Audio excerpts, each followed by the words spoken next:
The Wicked Will Rise, Chapter 16. I'm Amy, I said. Nice to meet you, Amy, Bright said. He turned to Knox, who looked him over with one eyebrow frozen in a skeptical arch. The two of them eyed each other carefully, sizing each other up in a way that guys do. I could have told them to just skip it, so they weren't going to get along. Fine, why waste time making it official? Is Bright your real name? I asked, trying to move on. Totally dumb question. I was just trying to break the tension. I don't think so, Bright said. But who can remember? He sighed. My parents always said I was a bright as a button. I can't ask them, though. They're dead. Dorothy, you know. Whatever. He swatted a careless hand at the air. I couldn't tell if he was sad, bored, or just really, really spacey.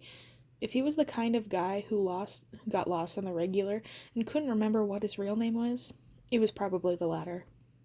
His eyes lit up as he spotted something on the ground. Ah, here it is. Been looking all over for this. Knew it had to be around here somewhere. Bright knelt to the ground and plucked up a cigarette case made of some kind of metal that I couldn't identify. In the few seconds it took to pick it up, flip it open, and pull out a cigarette, the case must have changed colors at least 6 times in the light. He shoved it in his pocket and lit with a heavy silver lighter, inhaling deeply before letting out a thick puff of smoke that I waved away without thinking about it. I wasn't actually trying to be rude. It was just a habit from the long, ongoing battle I'd had with my mother about smoking in our tiny trailer without bothering to crack a window. Oh, relax, Bright said. It's not even tobacco. That stuff will kill you. Plus, it makes you stink.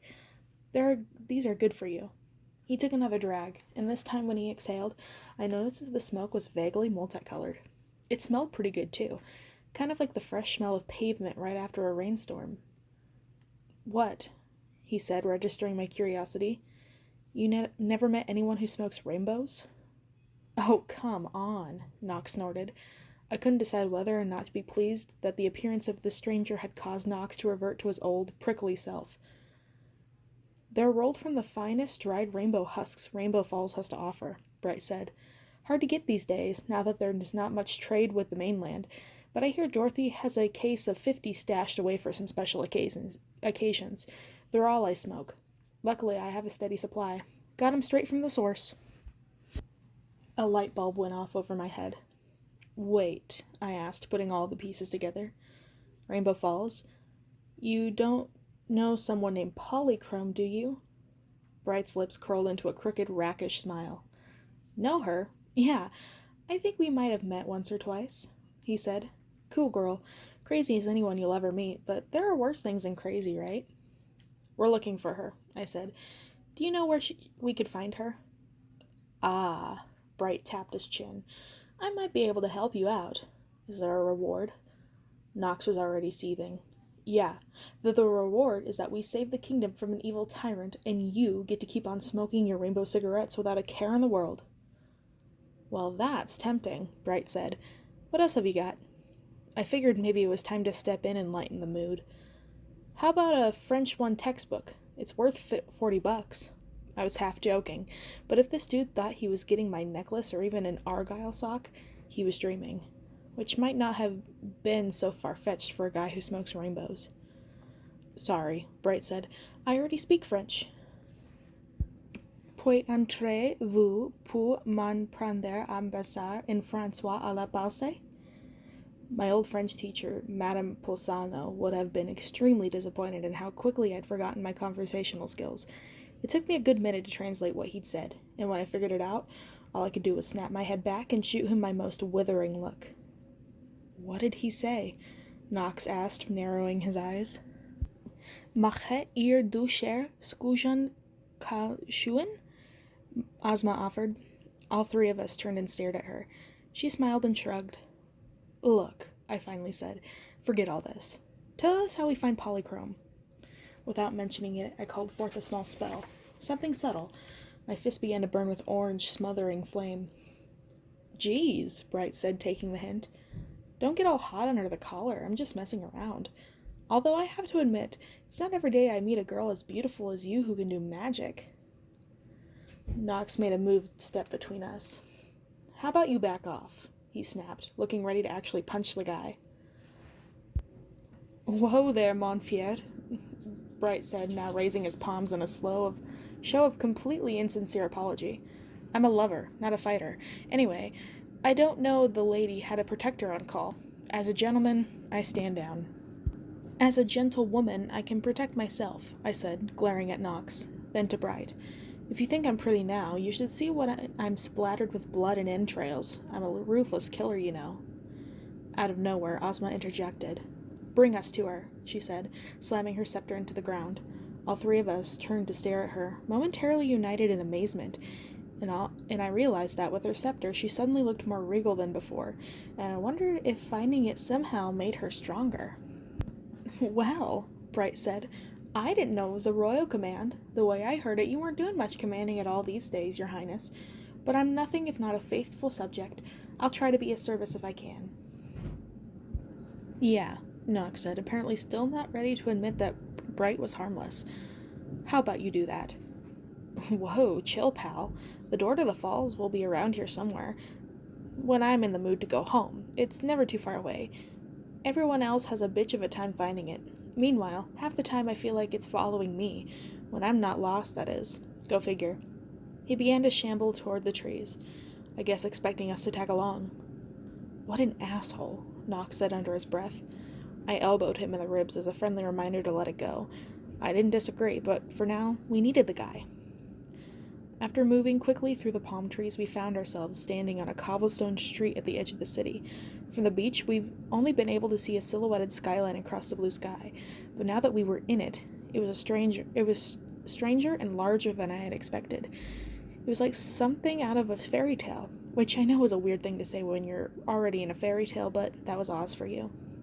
Skyscrapers stood cheek by jowl with dilapidated shacks that in turn pushed up against huge, strange houses with cupolas built on top of porticos built on top of steeply gabled roofs. A strip of dusty, abandoned shops advertised strange things like baby teeth by the pound and a 2-for-1 deal on lost marbles. Everything was crowded so close together that it looked like the whole town was about to collapse on itself, and the twisty, narrow cobblestone street snarled its way through it all. The sun was setting down, and was just beginning to dip behind the skyline, and other than me, Knox, Ozma, and Bright, there wasn't a person in sight. Knox looked at me and saw me taking it all in. I told you it was incredible, he said.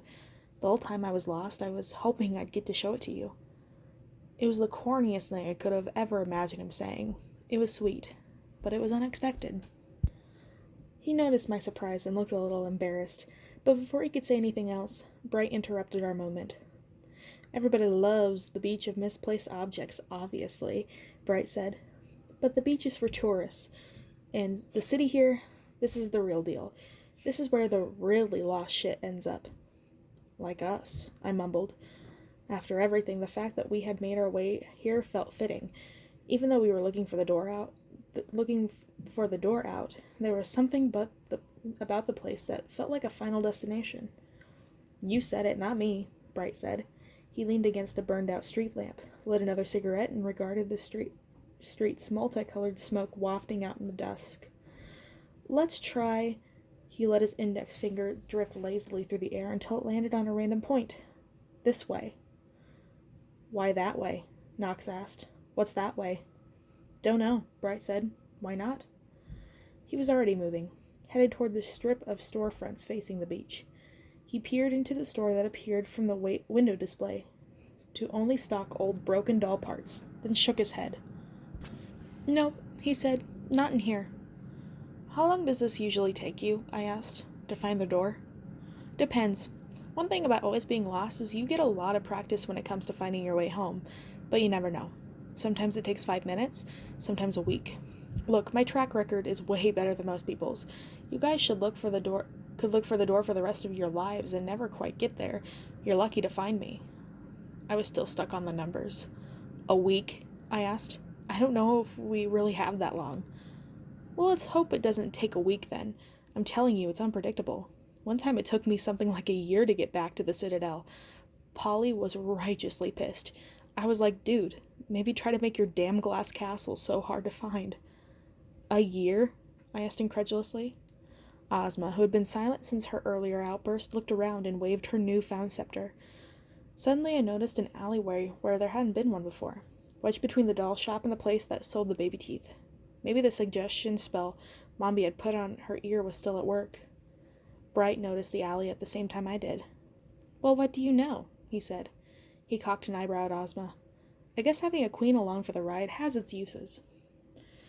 He turned sideways and squeezed himself through the gap between the buildings, which was so narrow I wasn't even sure he would fit. But he did, and when I squeezed in right after him, it turned out that it wasn't even as tight as it had appeared. When I looked over my shoulder, Nox was right behind me, with Ozma trailing behind us, her scepter slung over her shoulder. "Do you really think we can trust this guy?" Nox whispered. "What choice do we really have?" I responded. We wove our way through the back alleys of the Lost City. Now and again, Bright would look inside a trash can or rap his fists a few times against the wall, checking for something I couldn't figure out. I thought it was a little strange that Bright hadn't really asked us who we were or why we were looking for Polychrome. Was it possible that he knew more about us than he was letting on? After all, he had recognized Ozma right off the bat. Before I could worry about this anymore, he stopped at the entrance in a nondescript office building. He looked up, examined the windows, and jiggled the knob. "This one, I think," he said. The door swung open. The inside of the building was the complete opposite of the city outside. It was the kind of place you'd find in any crappy office park in Kansas, complete with an unmanned reception desk and a sad little ficus in the corner. It was clean, lit by flickering fluorescent lights, and smelled like air freshener. "How did a place like this wind up in the island of lost things?" I asked, wondering. "Hell if I know," Bright responded. "Someone must have lost it. I guess foreclosure?" He pressed the button for the elevator. It dinged, opened, and we all crowded inside. Bright searched the buttons for the floor until his finger landed on the one that, instead of bearing a number, was pulsing with color cycling through the spectrum. "Here we go," he said. "Told you I was feeling lucky."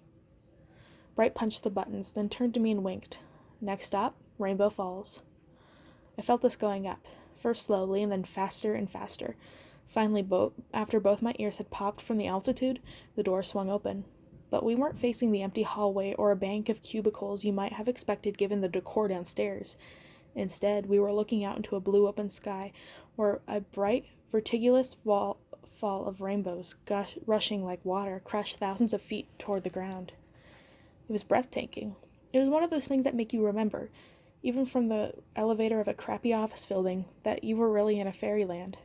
I tried to picture what my 5-year-old self would have thought if she could see me now, about to enter a kingdom of rainbows. That's assuming we were actually about to enter it. I sort of hadn't told anyone in Oz about my deliberating fear of heights. I said. "So, what?" Bright asked. "I thought you wanted to see Polly. How else do you think we get to Rainbow Falls?" "Are we supposed to jump?"